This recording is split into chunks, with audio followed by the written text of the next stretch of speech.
Question number 2 सवाल में बोल रहा है इंसर्ट 2gm 3gm 4 और 5gm। तो शुरू करते हैं। gm हमें डालने हैं, रखने किसके बीच में, 3 और 18 के। तो आपने फर्स्ट वैल्यू ली, उसके बाद जितने gm लिखने उतने g लिख दो। g1 दो निकालने इसलिए g1 और g2। इसी तरह 3 निकालने होंगे तो g1 g2 g3, इसमें 4 निकालोगे g1 g2 g3 g4 तक जाएंगे। सही है। और यहाँ पर पहली 2 gm निकालने तो वो लिखे, फर्स्ट वैल्यू लिखी, और जो एक और वैल्यू दी 81 आपने वो लिख दी। अब सॉल्व करने के लिए आपने ज्योमेट्रिक सीरीज को माइंड में लेके आना है कि ज्योमेट्रिक सीरीज होती है, पहली वैल्यू a1 होती है, a2 होती है, a3 होती है, a4 होती है, और फर्दर किसके बराबर होती है, ये ar। पहली वैल्यू जो होती है वो a के बराबर होती है, सेकंड वैल्यू ar के बराबर होती है, फिर ar स्क्वायर के बराबर होती है, और ar क्यूब के बराबर होती है। सही। इसकी वैल्यूएशन से आपको पता चला कि जो a है वो आपका 3 है, तो आपने लिख दिया a इज इक्वल टू 3। और आपको पता चला कि ए आर क्यूब किसके बराबर है, 81, तो आपने लिखा ए R cube is equal to 81। Simplified ये कर सकता हूँ कि मुझे a की वैल्यू पता है, यहाँ पर मैं a की वैल्यू रखूंगा 3, r cube is equal to 81। 3 यहाँ मल्टीप्लाई में, वहाँ पर जाएगा डिवाइड, तो 81 divided by 3, r cube is equal to 27। जब एक तरफ से क्यूब हटाते हैं दूसरी तरफ क्यूब रूट चला जाता है, तो 27 का क्यूब रूट आप अगर कैलकुलेटर से सॉल्व करो तो 3 आता है। सही है। कैलकुलेटर में आपके पास ये क्यूब रूट का बटन नजर आ रहा होगा इस तरह से। सही है। तो आप साइंटिफिक कैलकुलेटर में करोगे क्या, शिफ्ट दबा के इस बटन को आ रहा है, ये डायरेक्ट आ रहा है, जैसे भी आ रहा है वो लिखोगे, उसके बाद 27 लिख दोगे तो आपके पास आंसर कैलकुलेटर 3 देगा। सही है। तो आपके पास आर आ गया। जब आपके पास आर आ जाएगा तो फिर ये दो G1 और G2 निकालना। तो G1 आपका है ए आर और आपका G2 है ए आर स्क्वायर, ये दो आप फाइंड कर दोगे। ए की वैल्यू 3 है, आर की वैल्यू भी 3 है, 3 3 इज 9, पहला आंसर। ए की वैल्यू 3, आर स्क्वायर 3 का स्क्वायर, 3 का स्क्वायर 9 और 9 3 इज 27। तो आपका पास जो आंसर निकालने थे वो आ गए 9 एंड 27। ये आपके आंसर है। सही। क्वेश्चन नंबर 3 पर आता है। क्वेश्चन नंबर 2 का ये पहला पार्ट था। क्वेश्चन 2 के सेकंड पार्ट पे आते हैं। ठीक। सेकंड पार्ट में आपको बोला 3gm बिटवीन, 3gm रखने 2 और 1/2 के बीच में, 2 लिखा, 3gm थे g1 g2 g3 और आखिर में दिया हुआ 1/2। सही। करेंगे उसी तरह, पहली value A R square, A R cube और ए आर 4। आपको पता है कि a की वैल्यू 2 है, ऊपर से आपने देखी a की वैल्यू आपके पास 2 आ गई यहाँ से। और फिर अगर देखूं तो ये ए आर 4 की वैल्यू आपके पास क्या आ रही है, 1/2, तो आपने इसको लिखा ए आर 4 इज इक्वल टू 1/2। आपको a की वैल्यू पता है 2 रखी आपने यहाँ पर, 2 को रिमूव करेंगे दूसरी साइड पे तो ये हो जाएगा r 4 is equal to 1/2 to the 4। अब आपके पास पीछे क्यूब पावर थी, जब आपने हटाया क्यूब रूट आई। रूल एक और ये है कि अगर 4 हटेगा एक तरफ से, सामने 4th रूट भी आ सकता है एक चीज़, और एक और चीज़ हो सकती है ब्रैकेट में 1/4 लिखा जा सकता है, क्योंकि रूट को पावर में लिखने 1/4। तो यहाँ 4th रूट लेना जाऊंगा नहीं, क्योंकि यहाँ 4 पे सॉल्व हो नहीं रहा, तो इस वजह से यहाँ पर मैं रखूंगा 1/4 की पावर 1/4। 1/4 अंदर की वैल्यू लिखी। जब भी पावर एक तरफ से दूसरी तरफ जाती है तो रेसिप्रोकल हो जाती है। सही है। तो ये आप रूल्स याद रखोगे तो आपको आगे आसानी हो जाएगी। सॉल्व तो नहीं हो रहा, अगर मैं इसकी सिंप्लीफिकेशन करूं तो ये हो सकता है 2 की पावर 2 4 को अगर सिंप्लीफाइड कर दूं तो। सही है। फर्दर अगर मैं देखूं तो इसकी सिंप्लीफिकेशन क्या हो रही है, देखो आपके पास है r 1/2 की पावर 2। बाहर पावर अगर होती है तो वो अंदर की वैल्यूज पर रखी जाती है। 1/4 को जब 1 पावर पे करेंगे तो 1 की चाहे कोई भी पावर आप सॉल्व करो 1 रहता है, इसलिए मैं लिखूंगा नहीं। नीचे आ जाता हूँ, 2 की पावर 2 है, बाहर से जो पावर थी वो थी 1/4, इसके साथ लिख दूंगा। अगर देखूँ तो सिंप्लीफिकेशन हो रही है यहाँ पर, 2 1 द 2 2 2 द 4, तो 2 की पावर बच रही है 1/2, और 2 की पावर 1/2 का मतलब होता है √2। तो आपके पास ये r की वैल्यू आ गई। a आपके पास आ चुका है पहले ही, r आपके पास आ गया। अब आपको जो g निकालना है वो निकालोगे। आपको g1 निकालना है, G2 निकालना है और G3 निकालना है। G1 की वैल्यू आपके पास है AR, ये आपके पास AR स्क्वायर, देखो आपने जो शुरू में लिखा था ना वो है, और ये AR क्यूब। A की वैल्यू 2, R की वैल्यू 1/√2, तो आंसर हो गया 2/√2। AR स्क्वायर का मतलब है A की वैल्यू लिखी, R की वैल्यू 1/√2 स्क्वायर, ये हो जाएगा 2, स्क्वायर से अंडर रूट कटेगा तो क्या बचेगा, यहाँ पर 2 बचेगा, 2 से 2 भी कैंसिल हो गया, बच गया 1। AR क्यूब की बात करूँ तो AR क्यूब मतलब 1/√2 का क्यूब। अब अगर मैं देखूं तो रूट क्यूब 1 का क्यूब तो 1 हो जाएगा, इस पर क्यूब सॉल्व नहीं हो रहा, थोड़ा सा आप रफ कर लोगे तो आपको आसानी होगी। √2 के ऊपर अगर क्यूब होता है तो ये सॉल्व अगर अंदर बाहर नहीं हो रहा तो फिर इसको अंदर रखेंगे। 2 का क्यूब होता है 8, कैलकुलेटर में अगर आप √8 लिखते हो आपके पास आ जाता है 2/2, तो इसका मतलब यहाँ पर आपके पास आ गया 2/2, 2 से 2 कैंसिल हो गया, आपके पास क्या बचा 1/√2। तो आंसर आ गया, पहला आंसर 2/√2, सेकेंड आंसर 1 और थर्ड आंसर 1/√2। ये 3 आंसर आपके हैं, सही। ये आपके पास पार्ट नंबर 2 था। पार्ट नंबर 3 पे आते हैं, उसमें बोल रहा है 5 GM between 3 and 96। Part number 3, 5 GM between, 5 GM रखना है, यहाँ लिख दो 5 GM था, बिटवीन 3 and 96 था, पहली वैल्यू लिखी, फिर 5 GM है तो G1, G2, G3, G4 और G5, आखिरी वैल्यू 96। फिर वही पहली value AR square, AR cube, AR4, AR5 और AR6। आपको पता है कि A की वैल्यू 3 है और AR6 की वैल्यू 96 है, तो अब लिखता है AR6 is equal to 90। A की वैल्यू पता है वही रखिए 96, 3 मल्टीप्लाई में वहाँ जाके डिवाइड होगा 96/3, तो 96 को आप 3 से डिवाइड करोगे तो ये आपके पास 96 डिवाइडेड बाय 3, 32।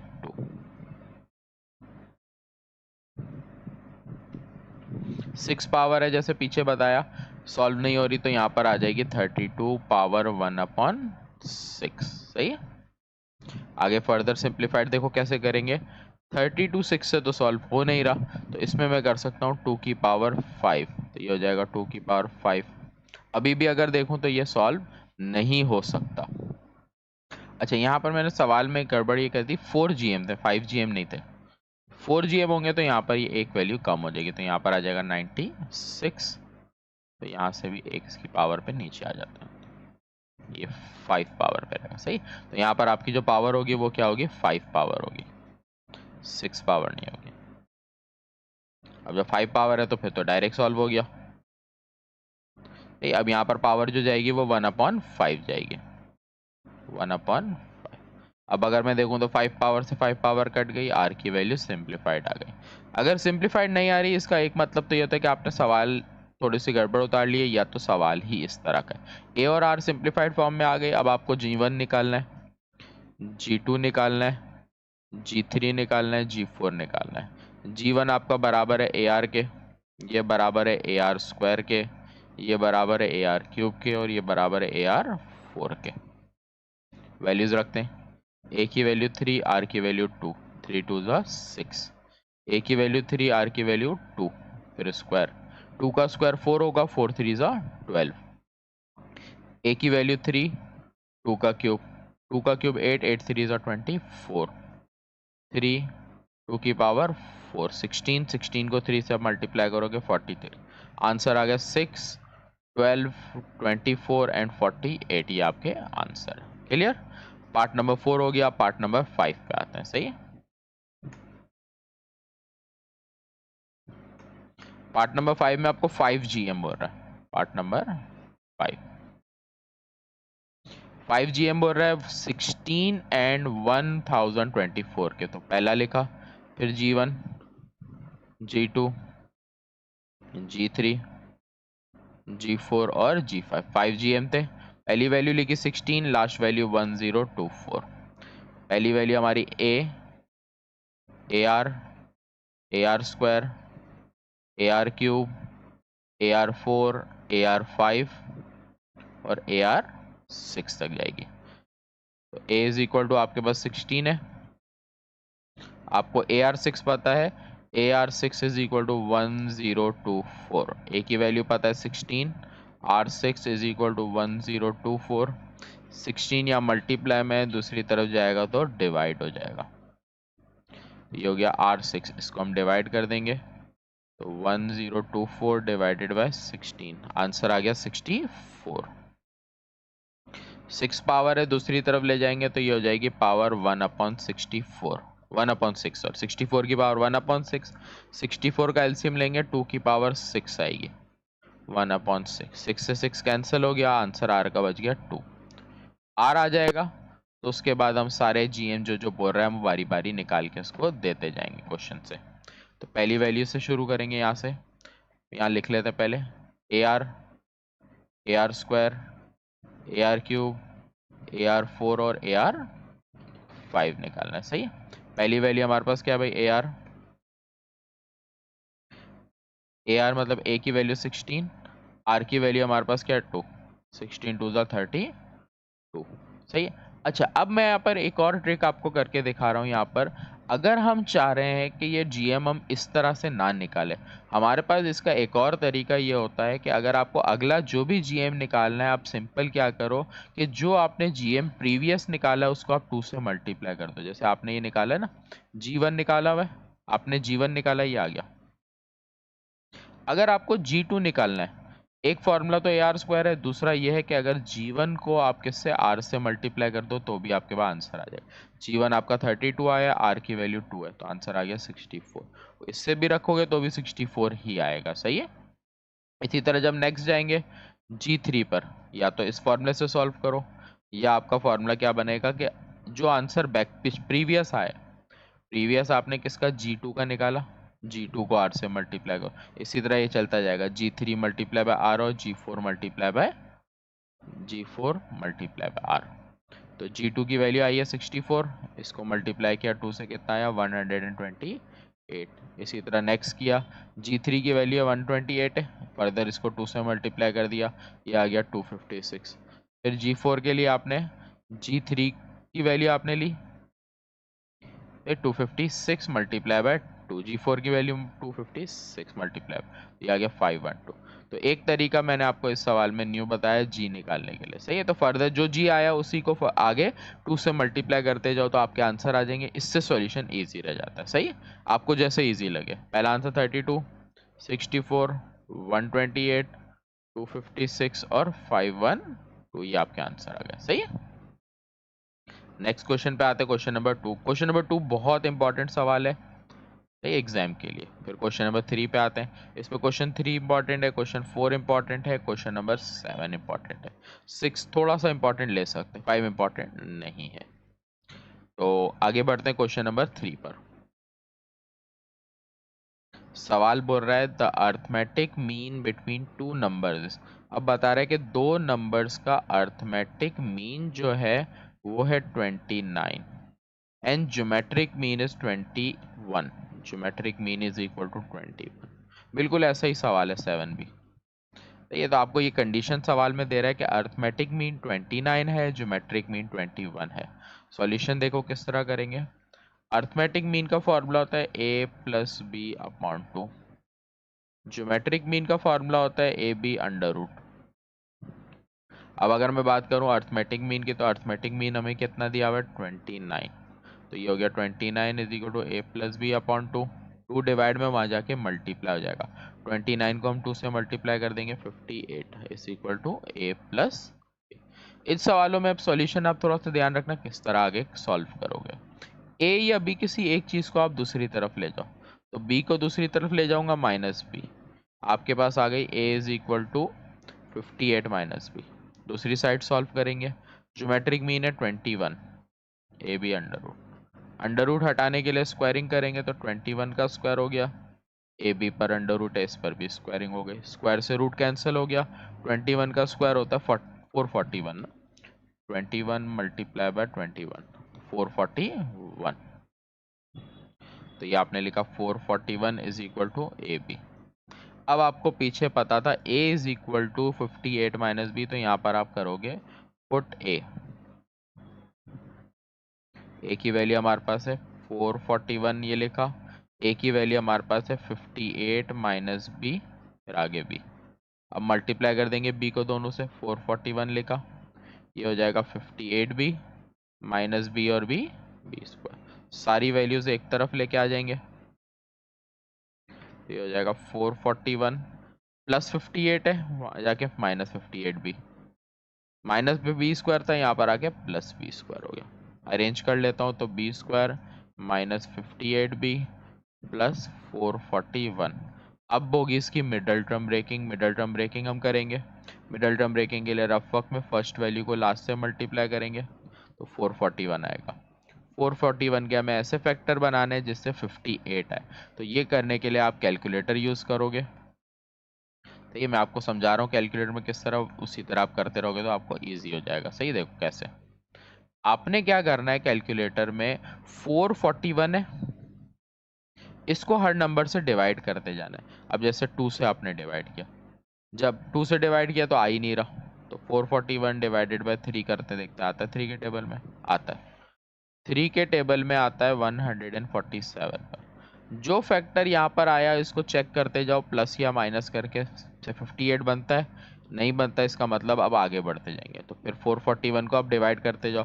4 के टेबल में आएगा नहीं, 5 में नहीं आएगा, 6 में नहीं आया, 6 में चेक करते आएगा, नहीं आ रहा भाई। 441 डिवाइडेड बाय 7 किया, 7 के टेबल में आ रहा है, तो 7 के टेबल में कब आ रहा है, 63 पर। अगर मैं इन दोनों को प्लस या माइनस करूँ, देखो 58 बनता है, तो 63 में से अगर मैं 7 को माइनस कर दूं तो मेरा बनता है 70। अगर 63 में से 7 को माइनस करूंगा तो मेरा 56 बनता है। सही है, हमारा 58 नहीं बनता। इससे भी आगे बढ़ेंगे, 441 को डिवाइड करते हैं भाई 8 से, 8 के टेबल में नहीं आता। 441 डिवाइडेड बाय 9 करते हैं, 9 के टेबल में आता है, तो 49 के टेबल में 9 पे आता है 441। इसको अगर आप प्लस करो तो देखो 58 बन जाता है, लेकिन आपको माइनस का 58 चाहिए, तो आप रखोगे -49 और -9, तो ये आपका बनेगा B square -49b -9b plus 441। आप इन दोनों में से b कॉमन ले लोगे, b -49 बच गया, यहाँ से 9 कॉमन लेंगे।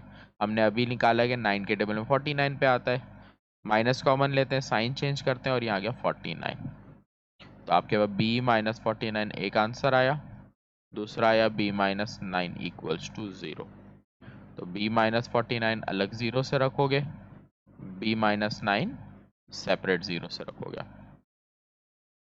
Equals to 0। तो b की वैल्यू आ गई 49 और यहाँ पे b की वैल्यू आ गई 9। सही है, तो b के आपके पास दो आंसर आ गए। आपको b और a दोनों निकालने हैं, आपको नंबर्स फाइंड करने हैं ना। तो अब आप इसके बाद फर्दर करोगे क्या, थोड़ा सा मैं बोर्ड पहले क्लियर कर देता हूँ।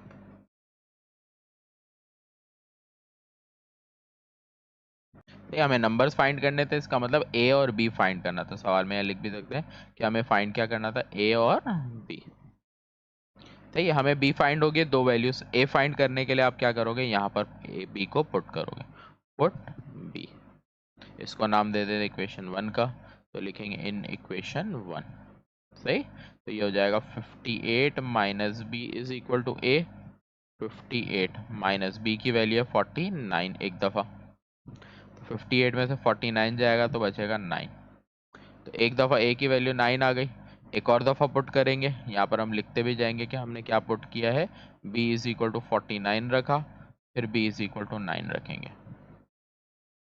तो 58 minus 9 is equal to a, 49 is equal to a। सही है, तो अब आप आंसर देखो किस तरह लिखोगे। a की वैल्यू आपकी क्या आई 49, और इसी से जो b की वैल्यू थी वो 9 थी, फिर a की वैल्यू एक दफ़ा क्या आई है 9 आई है, और फिर b की वैल्यू 49। इस तरह से आपका आंसर आएगा। सही है, क्वेश्चन नंबर 4 पे आते हैं। क्वेश्चन नंबर 4 बड़ा भी है और थोड़ा इम्पॉर्टेंट भी है, ट्रिकी सवाल। ट्रिकी तो नहीं बोलेंगे, लेकिन ये मेमोराइज वाला सवाल है। जब तक आप 2-3 दफ़ा प्रैक्टिस नहीं करोगे, स्टेप को याद नहीं रखोगे, तो सवाल आपकी सही से प्रैक्टिस में नहीं आएगा। सही है, क्वेश्चन 4 सवाल में बोल रहा है कि find for what value of n। सवाल में आपको बोल रहा है कि n की क्या वैल्यू हो कि ये वैल्यू gm बन जाए। तो इसका मतलब ये gm बनाना है तो यहाँ लिखेंगे a की पावर n-2 प्लस b की पावर n-2 फिर डिवाइड में a की पावर n-3 b की पावर n-3। ये gm बनाना है, इसका मतलब gm का जो फॉर्मूला होता है वो a b अंडर रूट होता है, इस तरह लेंगे। सही है। अब यहाँ पर रूट है, या तो रूट को सॉल्व करने के लिए स्क्वायरिंग करते हैं। अगर मैं यहाँ स्क्वायरिंग करूँगा तो फॉर्मूला लगा के बहुत ज़्यादा कॉम्प्लिकेटेड हो जाएगा, इस वजह से मैं यहाँ पर इसको इसी में सॉल्व करूँगा। जब भी रूट को ब्रैकेट में चेंज करते हैं पावर आ जाती है 1/2, और फर्दर जब 1/2 को करूँगा तो a के ऊपर भी पावर 1/2 रहेगी, b के ऊपर भी 1/2 रहेगी, और ये वाली वैल्यू हमारी एज इट इज़ कॉपी होगी पीछे के स्टेप से। सही है। तो इसको हम वापस कॉपी कर लेते हैं। a की पावर n-2, b की पावर n-, पावर है आपने छोटी ही करके लिखनी, बड़ी करके नहीं लिखनी। सही है। b की पावर n-3, ऊपर a की पावर n-2, b की power n-2 divided by a power n-3, b power n-3। अब इसको सॉल्व करने के लिए देखो आप क्या करो, क्रॉस मल्टीप्लाई, ये वैल्यू डिवाइड में दूसरी तरफ जाके मल्टीप्लाई हो जाएगी। सही। तो कोशिश करूंगा पूरा साफ सुथरा एक ही जगह पे आपको तरीके से कराऊं, आप लोगों को समझ अच्छे से आ जाए। a की पावर n-2, b की पावर n-2, ये वैल्यू डिवाइड में वहां जाके मल्टीप्लाई होगी तो a की पावर 1/2, b की पावर 1/2, ब्रैकेट के बाद लिखेंगे a की पावर n-3, b की पावर n-3। ये एज इट इज आएगा क्योंकि यहाँ बाहर कुछ नहीं है। अब इनको मल्टीप्लिकेशन में कैसे करूँगा, पहले इस पूरी वैल्यू को एक दफ़ा मैं इससे मल्टीप्लाई कराऊंगा, फिर पूरी वैल्यू को इससे मल्टीप्लाई कराऊंगा। सही। इन दोनों में अगर आप देखो तो कॉमन जो चीज़ है वो a है। जब बेस सेम होती है तो पावर ऐड हो जाती है, तो पावर यहाँ पर एक जगह n-3 है और एक जगह पावर 1/2 है। जो चीज़ सेम नहीं है वो एज इट इज। आगे भी इसी तरह इन दोनों को मल्टीप्लाई करूंगा सेकेंड वैल्यू को, तो a सेम नहीं है, एज इट इज आएगा। b यहाँ पर भी है, यहाँ पर भी, तो b की पावर n-3 थी मल्टीप्लाई, और ये b की पावर 1/2, तो बेस सेम पावर ऐड होती है, रूल। सही है। ये करा। थोड़ी चीज़ें आप रफक में भी करते जाओगे या कैलकुलेटर साथ रखो तो आप लोगों को समझ भी आता जाएगा और स्टेप भी बहुत इजी हो जाएगा छोटा। यहाँ जो पावर है सॉल्व होने वाली वो सॉल्व करते हैं। पावर है -3 प्लस 1/2, एलसीएम लेंगे तो 2 3 ज़ा 6 और ये आ गई -5/2। इसका मतलब यहाँ पर n-5/2, b की पावर 1/2, फिर आगे a की पावर 1/2, b की पावर n-5/2। सही है। इस स्टेप के बाद ये a की जो वैल्यू है ये पूरी वैल्यू को आप दूसरी तरफ लेके जाओगे। ये जो b की पावर n+2 है इसको मैं इस साइड पे लेके आऊँगा। सही है। और आखिर में लिखूँगा, तो ये मैं इसको हाईलाइट कर देता हूँ, आप लोगों को अच्छे से समझ आ जाएगा कि मैं कौन सी वैल्यू कहाँ लेके जा रहा हूँ। तो जो बॉक्स बना दिए दोनों वैल्यूज़ को एक तरफ से दूसरी तरफ लेके जा रहा हूँ। सही है। तो क्या हो जाएगा, अब a की पावर n-2 के पास क्या वैल्यू आ रही है, ये पूरी वैल्यू प्लस में यहाँ पर आके माइनस में आ जाएगी, तो n-5/2, b की पावर 1/2, बीच में इज इक्वल लगाया, दूसरी तरफ वैल्यू जा रही है। एरो बनाया है मैंने लास्ट में इस वजह से क्योंकि लास्ट में वैल्यू लिखनी है, तो जो वैल्यू पे कहीं पे एरो ब्रैकेट नहीं बनाया, येलो से हाईलाइट नहीं, उसका मतलब वो एज इट इज आएगी। तो ये 5/2, ये पूरी वैल्यू मैंने लिखी। अब b की पावर n+2, सॉरी यहाँ पर n-2 होगा, प्लस लिख दिया मैंने। सही है। तो ये मैं इसको करेक्ट कर लेता हूँ, माइनस, तो ये हो जाएगा प्लस b की पावर n-2। सही है। तो ये हमारे पास वैल्यूज जो चेंज होनी थी वो हो गई, ये वैल्यू दूसरी तरफ से आ रही है इसलिए माइनस में आ गई। क्लियर। आगे बढ़ते हैं। आगे हम क्या करेंगे, अब यहाँ पर इन दोनों में से कॉमन लेंगे और यहाँ पर इन दोनों में से कॉमन लेंगे। कॉमन क्या लेंगे, देखो इन दोनों में देखूं तो सेम क्या है, n, a की पावर n, यहाँ पर a की पावर 2 है, यहाँ पर a की पावर 5/2। आसानी के लिए मैं एक चीज़ करूँगा, यहाँ पर इस 5/2 को अगर मैं कैलकुलेटर में डिवाइड करूँ तो मेरा आंसर 2.5 हो जाता है। तो मैं यहाँ पर एक आसानी कर रहा हूँ कि इसको लिख रहा हूँ 2.5।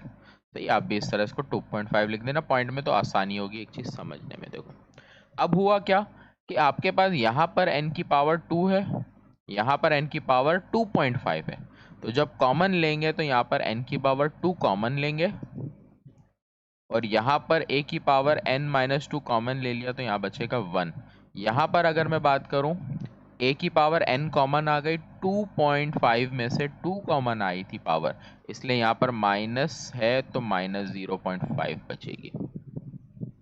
सही है, तो यहाँ पर इस तरह किया कि a की पावर n कॉमन ली, a की पावर 2 कॉमन नजर आ रही थी वो ले ली, और 0.5 मैंने अलग से लिखा। बिल्कुल सेम यहाँ पर भी यही है, b की पावर आपको n नजर आ रही है दोनों में, देख रहे हो, और b की पावर यहाँ 2.5 है, यहाँ 2 है, तो कॉमन लेंगे 2 पावर। सही है, यहाँ बचेगा a की पावर 1/2, b की पावर -0.5, b की पावर n-2 कॉमन आ गया पूरा, यहाँ बचेगा 1। यहाँ बचा a n-2, 1 माइनस बी की पावर 1/2 प्लस की है। ये पावर अगर मैं नीचे ले जाता हूँ तो ये -0.5 हो जाती है। फर्दर अगर आप 0.5 की बात करो तो ये 0.5 होता है 1/2 के बराबर फ्रैक्शन में। इस वजह से यहाँ पर वापस मैं इसको फ्रैक्शन में रखूँगा। तो आपको सवाल में याद रखना है कि कहाँ पर फ्रैक्शन में लिखनी है और कहाँ पर पॉइंट में। ठीक है, यहाँ पर अगर फ्रैक्शन में समझाता है तो मुश्किल हो जाती है, इस वजह से मैंने पॉइंट की। यहाँ पर भी देखो पावर जो माइनस की है उसको नीचे लेके आऊंगा और ये 1/2 में लिखूंगा इसको। सही है, यहाँ पर आपके पास 1 है। अब दोनों साइड पे एलसीएम होगा, इस साइड भी और इस साइड भी, दोनों तरफ एलसीएम लेंगे तो ये मल्टीप्लाई हो जाएगा 1 से, a की पावर 1/2, ये नीचे आ गई तो ये साइन भी इसकी प्लस हो जाएगी, माइनस नहीं आएगी यहाँ पर। एलसीएम लेंगे तो a की पावर 1/2 माइनस b की पावर 1/2 डिवाइडेड बाई a की पावर 1/2। b की पावर n-2 लिखा, एलसीएम लेंगे इसके नीचे 1 है, नीचे की वैल्यू मल्टीप्लाई पे क्रॉस मल्टीप्लाई, तो a की पावर 1/2 1 से मल्टीप्लाई हुआ, b की पावर 1/2 1 से मल्टीप्लाई हो गया। सही, सामने अगर मैं देखूं तो ये पूरी वैल्यू एक जैसी थी, ये कैंसिल हो गई, जो रिमेनिंग बची वो लिखेंगे। a की पावर n-2 बचा है, a की पावर 1/2 रिमेनिंग में है, b की पावर n-2 रिमेनिंग में, और यहाँ पर b की पावर 1/2 है। नजर आ रही है कि यहाँ 2 पावर ऊपर ऊपर सेम है, यहाँ 2 पावर नीचे सेम है। इन दोनों को साथ करेंगे किस तरह,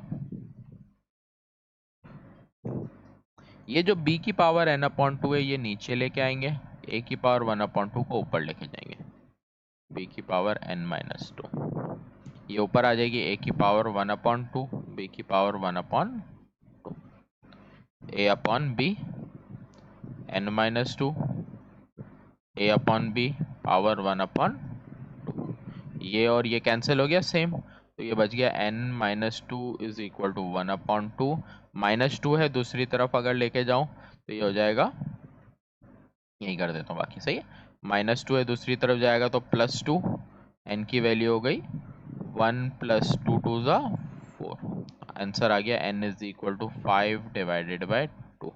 ये आपका आंसर है इसका। सही, तो ये क्वेश्चन थोड़ा सा मुश्किल था और थोड़ा सा ट्रिकी था, इस वजह से ये एग्जाम में इंपॉर्टेंट भी है। सही है, अगले क्वेश्चन पे बढ़ते हैं, क्वेश्चन नंबर 6 पर। ये इसको मिटा देता हूँ यहाँ से चीज़ें।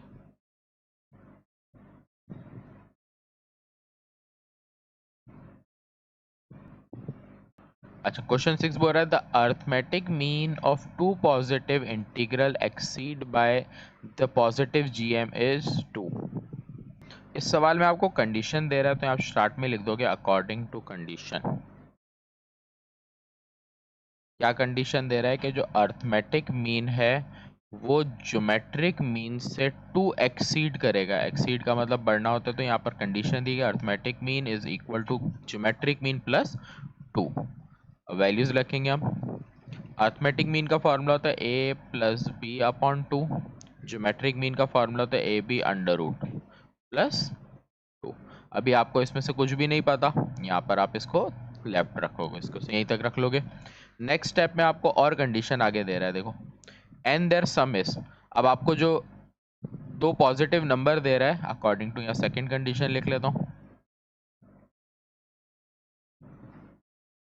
जो नंबर्स दे रहा है उनका सम बता रहा है 20 है, कि a + b दोनों का सम क्या है 20 है। तो आपको इस सवाल में ये हो गया, पता चल गया कि a प्लस बी की वैल्यू 20 है। तो अब यहाँ पर सॉल्व करोगे, put a plus b is equal to 20। तो मैंने रखा 20 divided by 2 under root a b plus 2, cut क्या हो गया 10 is equal to under root a b plus 2। Plus 2 को मैं दूसरी तरफ ले जाऊंगा, वहां जाके हो जाएगा माइनस का 2। तो ये हो जाएगा 10 minus 2 is equal to under root a b. 8 is equal to under root a b. Root हटाने के लिए स्क्वायरिंग करेंगे, तो 8 पर square under root a b पे भी स्क्वायर, स्क्वायर से रूट कैंसिल, तो ये आ गया 64 is equal to a b. अब फर्दर अगर मैं देखूं तो यहाँ ए बी आ रहा है, यहाँ ए प्लस बी आ रहा है। तो और करने के लिए मैं ये करूंगा, यहाँ से ए या बी को सेपरेट करता हूँ, 20 माइनस बी। तो ए की वैल्यू क्या आ गई, इस स्टेप के बाद करूंगा पुट ए इन इक्वेशन, इसको नाम दे देता हूँ 1 का, इक्वेशन 1। इक्वेशन 1 मेरे पास है a B is equal to 64, value put करूंगा तो ए की वैल्यू क्या है 20 माइनस बी, फिर b is equal to 64, multiply कर देता हूँ 20b minus b square 64। B square की वैल्यू माइनस है, इसलिए वहाँ पर ले जाता हूँ प्लस करने के लिए। तो बी स्क्वायर माइनस में वहाँ जाके प्लस, प्लस 20 वहाँ जाके माइनस 20b, और 64 अपनी जगह पर। मिडल टर्म ब्रेकिंग करेंगे, 64 से हमें बनाना है 20, तो ये बता 16 4 दा, तो माइनस 16b माइनस 4b, क्योंकि 16 4 दा 64 होता है, और इन दोनों को सॉल्व करके 20 आता है। सही है, इन दोनों से b कॉमन आ गया, b माइनस 16 बच गया, यहाँ से 4 कॉमन आ गया, तो b माइनस 16, b माइनस 16 एक आ गया, b माइनस 4 एक आ गया, b माइनस 16 अलग 0 के बराबर, b माइनस 4 अलग 0 के बराबर, b इज इक्वल टू 4 एक हो गया, और b इज इक्वल टू 16 एक हो गया। तो b की आपके पास आ गई दो वैल्यूज। सही है, दो b की वैल्यूज आई, इसका मतलब अब दो a की वैल्यूज भी निकलेंगी आपकी। b निकालने के बाद a के लिए हम क्या करेंगे, यहाँ पर हमने जहाँ a बनाया था इसको इक्वेशन 2 नाम दे देते हैं, 1 दिया था 2, यहाँ पर पुट करेंगे। तो पुट b, पहले b की वैल्यू 16 पुट करेंगे, फिर b की वैल्यू 4 पुट करेंगे। तो ये हो जाएगा a is equal to 20 minus b है 16, तो यहाँ से आ गई 4। यहाँ पर भी करेंगे a is equal to 20 minus 4, तो यहाँ से आ गई 16। रिजल्ट आपका ये बनेगा कि a की वैल्यू आपके पास क्या आई 4, a इज इक्वल टू 4 आई, और इसी से जो b थी 16, एक दफ़ा a की वैल्यू 16 आई तो b की वैल्यू 4 आई। ये आपका आंसर है। सही है, सवाल में पॉजिटिव का बोला था, इस वजह से हम अंडर रूट के बाहर नेगेटिव यहाँ साइन नहीं लगाए, वरना पॉजिटिव नेगेटिव भी रखा जाता है। सही है, अगर ना बोलता तो फिर हमें दोनों रखनी पड़ जाती। आपके सवाल पे जाते, क्वेश्चन 6 हो गया। क्वेश्चन 7 पे, arithmetic mean between two number is 5 and their positive GM is 4। बिल्कुल क्वेश्चन नंबर 3 के जैसे मैंने आपको बताया कि दो नंबर्स हैं जिनका अर्थमेटिक मीन दे रहा है क्वेश्चन नंबर 7, कि दो नंबर्स का अर्थमेटिक मीन 5 है, उनका जो जीएम है वो है 4। सॉल्व करने के लिए A plus B upon 2 is equal to 5, और यहाँ पर A B is equal to 4 under root. Simplified करूँ, स्क्वायरिंग करूँगा, तो ए बी अंडर रूट में इस पे स्क्वायर और 4 पे स्क्वायर, स्क्वायर से रूट कट गया ए बी, 4 का स्क्वायर 16। तो यहाँ से सॉल्व कर लूँ, तो a plus b is equal to 2 5 ज़ा 10। फर्दर सॉल्व या तो यहाँ से a अलग करूँ या यहाँ से, आसान है यहाँ से ही अलग करना। तो ये हो जाएगा 10 माइनस बी, a की वैल्यू आई, a की वैल्यू को अब आपने करना है पुट a इन इक्वेशन, नाम दे दो इसको कुछ भी इक्वेशन का, 1 दे दिया, a इन इक्वेशन 1। तो ये हो जाएगी a B is equal to 16 है, मेरे पास वैल्यू है a की 10 minus b is equal to 16, multiply करते हैं तो 10b minus b square is equal to 16। सारी वैल्यूज एक तरफ ले आएंगे, बी स्क्वायर को प्लस करना है इसलिए यहाँ पर लेके जाएंगे, प्लस बी स्क्वायर है minus b square, 10b plus में था माइनस में माइनस 16। अब हमें क्या बनाना है, यहाँ पर 16 के साथ साइन है प्लस की। अब यहाँ पर हम करेंगे b square, middle term breaking करेंगे, हमें बनाना है बीच में 10, तो ये बन रहा है टू एट ज़ा 16 होता है, तो -2b -8b, इन दोनों से 10 बनता है और मल्टीप्लाई करके 16 बनता है। तो ये आ गया b कॉमन आ रहा है, अंदर बच जाएगा b -2, यहाँ से 8 कॉमन आ रहा है, b -2 एक ब्रैकेट, दूसरा b -8 एक ब्रैकेट, b -2 अलग 0 से बराबर लेंगे, b -8 अलग 0 के बराबर, b is equal to 2, b is equal to 8। तो b की दो वैल्यूज आई, जब b की दो वैल्यूज आई इसका मतलब है a की भी आपकी दो ही वैल्यूज आएंगी। किस तरह, यहाँ पर पुट करके, इसको नाम दो a का, नाम अपनी मर्जी आप कोई भी दे सकते हो। तो put a in equation a, पहले a की सॉरी यहाँ पर आपने b निकाला है ना, b पुट होगा, तो b इज इक्वल टू पहले 2 पुट होगा, फिर b is equal to 8 put होगा, a is equal to 10 minus b था, b की वैल्यू 2, तो आंसर आ गया 8। फिर यहाँ पर a is equal to 10 minus 8 2, result आपका क्या बनेगा, a की वैल्यू एक दफ़ा 8 आई और b की वैल्यू आपने रखी 2, तो b इज इक्वल टू 2। फिर a की वैल्यू आपकी क्या आई, 2 आई, और b रखा था आपने 8। सही।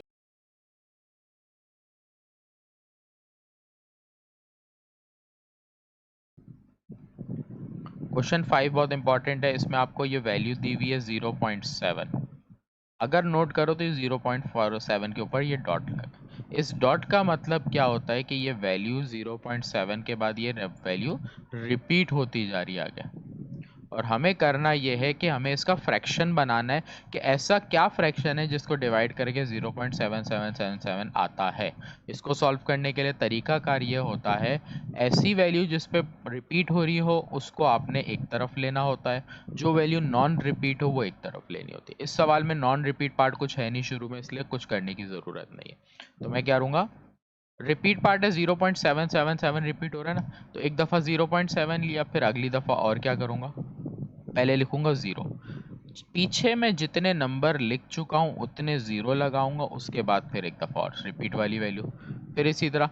अब इससे पीछे मैं 2 नंबर लिख चुका हूँ, इसलिए पहले मैं लगाऊंगा 2 0, उसके बाद 7, इसी तरह ये पैटर्न रिपीट होता जाएगा। 2 या 3 वैल्यू तक ही आपने लिखना है।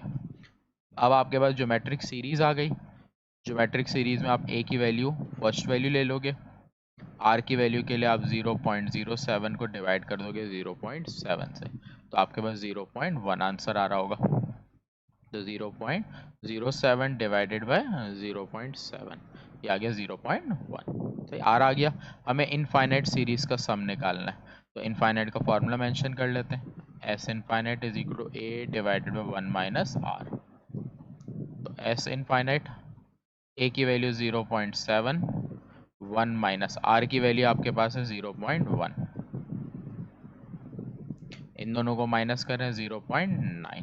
वैसे तो आप कैलकुलेटर में भी सॉल्व कर सकते हो इसको, और बगैर कैलकुलेटर के सॉल्व करो तो क्या होगा, जब डेसिमल रिमूव होता है तो आता है नीचे 1, जितने नंबर रिमूव करे उतने 0, यहाँ पर भी एक नंबर रिमूव किया है इसलिए ऊपर 10, तो आपके पास 7/9 आ रहा है, 10 से 10 तो कैंसिल हो गया, आपका आंसर आ गया 7/9। सही, एक और क्वेश्चन करते हैं अगला, question number 5 part 2। Question 5 part number 2, part number 2 में आपको गिवन है 1.74 और 7 और 4 दोनों पे डॉट है, इसका मतलब जो वैल्यू है वो है 74 74 74, इस तरह से ये रिपीट हो रही है। जो रिपीट वाला पार्ट नहीं होता मैंने बताया उसको अलग करते हैं, तो रिपीट वाला पार्ट 1 है, इसको अलग करा, बाकी वैल्यू को अगर अलग करो तो 0.74 74 74 है, तो इसमें 0 पॉइंट को लिखेंगे, पॉइंट से पहले 0 लिख लोगे। सही है, अब सेपरेट करेंगे जो जो वैल्यू रिपीट हो रही है, तो 74 रिपीट हो रही है, पहले लिखा 0.74, अगली दफ़ा मैंने बताया पीछे जो नंबर्स आप मेंशन कर चुके होगे उसके लिए उतने 0, फिर 74, और इसी तरह इसको रिपीट करते जाओगे, पीछे 4 नंबर लिखे 4 0 फिर 74, 2 या 3 दफ़ा आप लिखोगे, कम से कम 2 तो लिखोगे, 1 एज इट इज़ रहेगा। इस पूरे से सॉल्व करके जो ये आपको पार्ट नज़र आ रहा है इतना, ये पूरे से आप इनफाइनाइट सीरीज से सॉल्व करोगे, सही है। तो इनफाइनाइट सीरीज के लिए आप साइड में डेटा रख लोगे कि ए की वैल्यू आपकी 0.74 हो गई। आर निकालने के लिए आपने 0.0074 को डिवाइड किया 0.74 से, आंसर आएगा 0.01, या जो भी आंसर आएगा वो मेंशन करोगे। सही। एस इन्फिनिटी का आपका फॉर्मूला है a divided by 1 minus r. तो आपके पास इस 1 एज इट इज लिखा जाएगा, इसका फॉर्मूला एक्सपेंड होगा आगे। तो a की value 0.74 divided by 1 minus r की वैल्यू 0.01, नीचे माइनस करेंगे तो 0.99 आ जाएगा। सही है, करके देख लेते हैं। तो 0.0074 डिवाइडेड बाय 0.74, 0.01 आ गया। अब 1 माइनस 0.01,